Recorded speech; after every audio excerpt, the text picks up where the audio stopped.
रवि प्रदोष व्रत कथा। एक गांव में अति दीन ब्राह्मण निवास करता था। उसकी साध्वी स्त्री प्रदोष व्रत किया करती थी। उसे एक ही पुत्र रतन था। एक समय की बात है, वह पुत्र गंगा स्नान करने के लिए गया। दुर्भाग्यवश मार्ग में चोरों ने उसे घेर लिया और वे कहने लगे कि हम तुम्हें मारेंगे नहीं, तुम अपने पिता के गुप्त धन के बारे में हमें बतला दो। बालक दीन भाव से कहने लगा कि बंधुओं, हम अत्यंत दुखी दीन हैं, हमारे पास धन कहाँ है। तब चोरों ने कहा कि तेरे इस पोटली में क्या बंधा है। बालक ने निसंकोच कहा कि मेरी माँ ने मेरे लिए रोटियां दी है।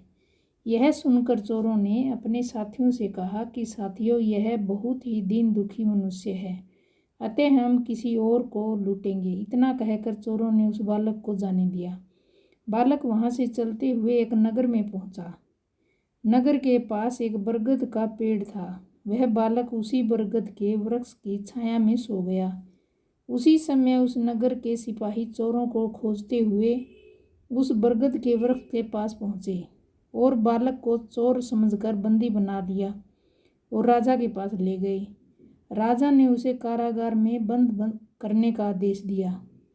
ब्राह्मणी का लड़का जब घर नहीं लौटा, तब उसे अपने पुत्र की बड़ी चिंता हुई। अगले दिन प्रदोष व्रत था।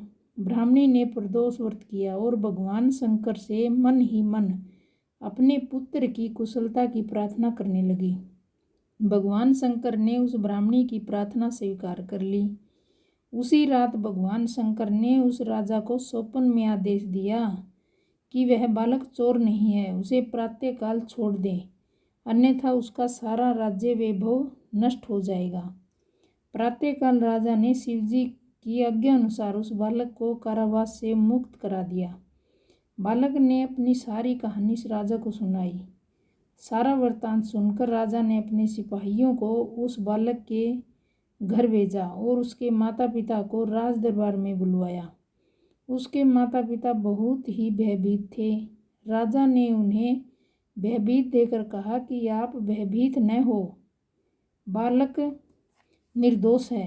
राजा ने ब्राह्मण को 5 गांव दान में दिए, जिससे कि वे सुखपूर्वक अपना जीवन व्यतीत कर सके। भगवान शिव की कृपा से ब्राह्मण परिवार आनंद से रहने लगा। अतः जो भी मनुष्य रवि प्रदोष व्रत को करता है, कथा सुनता है, वह सुखपूर्वक और निरोगी होकर अपना पूर्ण जीवन व्यतीत करता है। Thank you.